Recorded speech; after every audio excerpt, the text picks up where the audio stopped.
Saudara yang dikasihi Tuhan, Tuhan kita itu Tuhan yang sangat baik. Dia tidak menginginkan kita binasa. Oleh sebab itu dia berkata di dalam Ulangan 30 ayat 19 sampai 20, Aku memanggil langit dan bumi menjadi saksi terhadap kamu pada hari ini. Kepadamu kuperhadapkan kehidupan dan kematian, berkat dan kutuk. Pilihlah kehidupan supaya engkau hidup, baik engkau maupun keturunanmu. Ini penting, saudaraku. Tuhan berkata apa? Di dunia ini ada jalan miskin, jalan kaya. Pilihlah jalan kaya. Di dunia ini terbentang jalan untuk sehat dan jalan untuk sakit. Pilihlah jalan yang untuk sehat. Di dunia ini terbentang jalan untuk mati atau untuk hidup. Dan dia berkata apa? Pilihlah kehidupan. Jalan kehidupan. Itulah yang ingin saya bahas dengan saudara. Mazmur 16 ayat 11 berkata, Engkau memberitahukan kepadaku jalan kehidupan. Di hadapanmu ada sukacita berlimpah-limpah. Di tangan kananmu ada nikmat senantiasa. Suatu saat kelak, saudaraku, hidup ini akan kita akhiri. Namun, selama di dunia ini pun, kita tetap membutuhkan Tuhan. Kita menjadi pengikut Yesus bukan hanya supaya masuk surga, tapi kita menjadi pengikut Kristus supaya kita juga dipelihara di dunia ini, bahkan kita menceritakan tentang Dia kepada seluruh dunia ini lewat apa yang Dia kerjakan atas hidup kita. Oleh sebab itu Tuhan sangat berkepentingan dengan hidup saudara, dengan cara saudara hidup, dengan jalan-jalan yang saudara pilih dalam kehidupan ini. Yeremia 21:8 berkata, Tetapi kepada bangsa ini haruslah kau katakan, Beginilah firman Tuhan, sesungguhnya aku menghadapkan kepadamu jalan kehidupan dan jalan kematian. Saya tidak perlu bertanya, apakah saudara pilih jalan kehidupan atau jalan kematian. Saya sudah tahu jawabnya. Tapi sekarang saya ingin berbagi kepada saudara, bagaimana kita memperoleh jalan kehidupan. Yang pertama, Amsal 6 ayat 23, Karena perintah itu pelita, dan ajaran itu cahaya, dan teguran yang mendidik itu jalan kehidupan. Kalau saudara ingin mendapatkan jalan kehidupan, maka saudara harus suka dengan teguran-teguran Tuhan. Saudara harus suka dengan perintah-perintah Tuhan. Itu adalah jalan kehidupan. Ada banyak orang yang sukanya cuman kata lembut dari Tuhan, tapi dia tidak suka dengan teguran-teguran Tuhan lewat firman-Nya. Nah, orang yang mencintai kehidupan, hidup yang terpelihara di bumi, meninggal masuk surga, dia tidak punya pilihan lain. Dia harus suka ditegur oleh Tuhan. Dia harus suka mendengarkan dan mengikuti perintah-perintah Tuhan. Ini penting bagi kita, saudaraku, supaya kita memperoleh jalan kehidupan. Nah, ada orang yang maunya hanya mendengarkan khotbah-khotbah yang memuji-muji atau khotbah-khotbah yang berbicara tentang berkat. Semuanya maunya tentang dia, bagaimana Tuhan menyatakan kasih-Nya kepadanya. Bagi mereka bahasa kasih itu hanya berkat yang banyak, hanya kesembuhan. Tidak, saudaraku. Saat Tuhan menegurmu, itu pun adalah berkat dari Tuhan. Kenapa? Karena Dia ingin memberikanmu kehidupan. Karena Dia ingin supaya engkau ada dalam jalan kehidupan. Yang kedua, Amsal 10 ayat 17.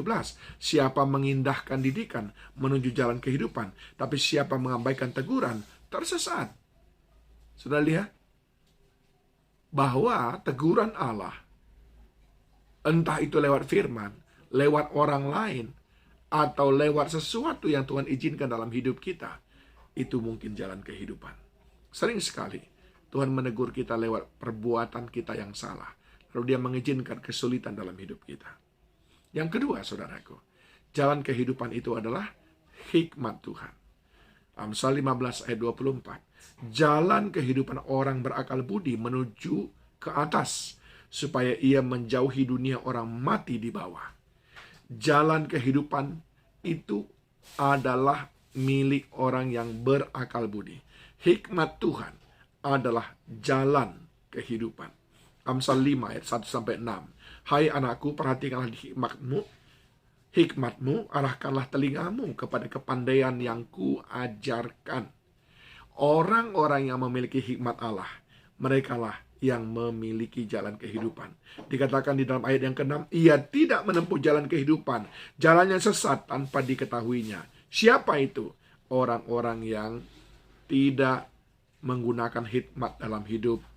Seperti dikatakan dalam ayat 2 sampai dengan yang kelima, bibirnya jalang, bibir perempuan jalang menitikkan tetes madu, langit-langit mulutnya lebih licin daripada minyak. Ini berbicara tentang orang-orang yang hidupnya gak benar, saudaraku, yang selalu menipu orang lain, memperdaya orang lain. Hidupnya tidak menggunakan hikmat. Yang ketiga, siapa pemilik jalan kehidupan? Orang yang mengasihi Tuhan. Orang yang menempuh jalan kehidupan, itu orang yang mengasihi Tuhan. Lihat sekarang, tadi Ulangan 30 ayat 19 sampai 20. Ayat 19 20, ayat 19 tadi berbicara, kepadamu kuperhadapkan kehidupan kematian, berkat dan kutuk. Pilihlah kehidupan supaya engkau hidup, baik engkau maupun keturunanmu, dengan mengasihi Tuhan Allahmu. Dengan mengasihi Tuhan Allahmu. Orang yang mengasihi Tuhan, merekalah yang memiliki jalan kehidupan. Ya. Orang yang mengasihi Tuhan, merekalah yang memiliki jalan kehidupan. Yang pertama tadi apa? Orang yang suka mendengarkan teguran Tuhan. Orang yang suka ditegur oleh Tuhan, tidak sakit hati. Yang kedua apa? Orang yang berkhidmat dalam hidupnya. Yang ketiga adalah orang yang mengasihi Tuhan. Yang keempat, orang yang mendengarkan suara Tuhan.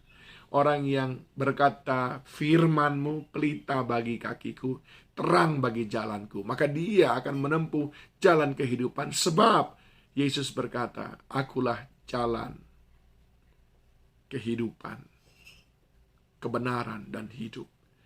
Jadi orang yang mendengarkan firman Tuhan, dia yang menempuh jalan kehidupan. Dan yang terakhir adalah orang yang berpaut padanya. Ya, mengasihi dia, mendengarkan suaranya, berpaut kepadanya. Itu nempel seperti perangko. Itu namanya berpaut. Tuhan bilang ke kiri, dia ke kiri. Tuhan bilang ke kanan, dia ke kanan. Terus nempel. Dia tidak menghiraukan apapun itu. Saudara mau pilih mana? Kehidupan atau kematian? Berkat atau kutuk? Pilihlah jalan kehidupan. Doa saya, Tuhan memberikanmu kehidupan yang jauh lebih baik. Mari mulai minggu yang baru ini dengan memilih jalan kehidupan di tengah banyaknya tawaran jalan-jalan yang diberikan oleh dunia ini.